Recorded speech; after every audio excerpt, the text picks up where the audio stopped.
I didn't realize how political it would be and how much resistance there would be to it. I knew there was going to be resistance from a couple of companies that were leaning into power. I thought I was going to be the bad guy to Yola. The Gen 3 was launching, and I saw it, and I knew it was going to be an issue. And I thought I was going to have to rip that Band-Aid off and deal with it. I thought I'd land the plane, over some time, but I was going to do the right thing.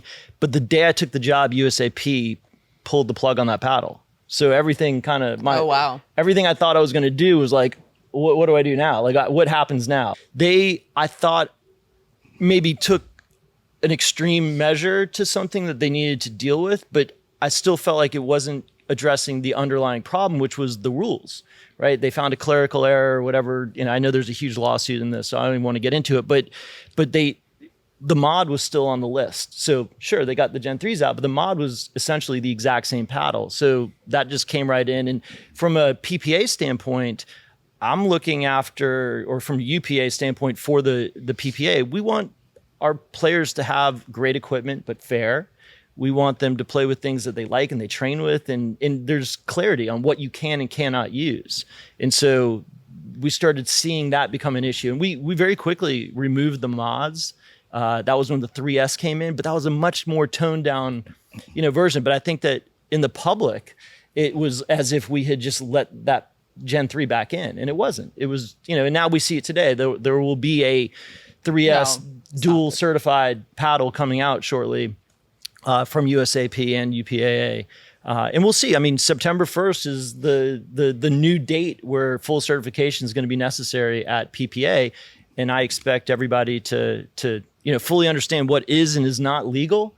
And the game, I hope, comes back to the thing that we all fell in love with, which was this balance between when to drop, when to drive, when to reset, when to speed up, when to lob, when to do the short serve, when to lob, when to hit a cut. What do you think was like the main culprit in the power saga? Like where you say that's when it happened?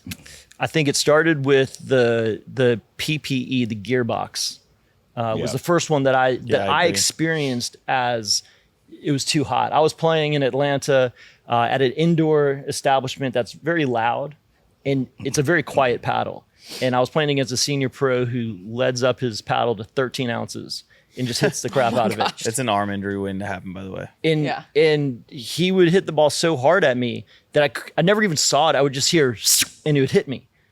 And I remember thinking, like, what do we do? What is this? Like, this isn't the game I fell in love with. I'd leave and I'd think, that wasn't fun. I didn't enjoy it. And that was the first time I ever felt that way, of leaving this thing that had really grabbed me.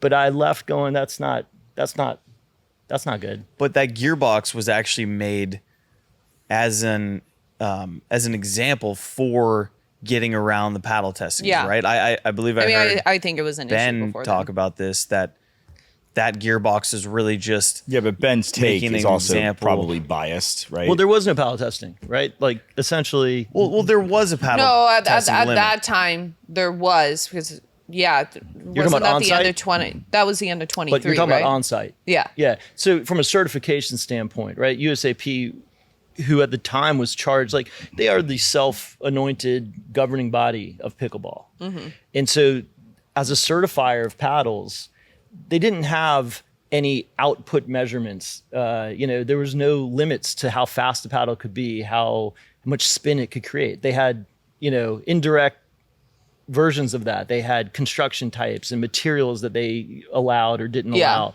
But there were too much money coming into the sport, great engineers that were finding ways around those limitations.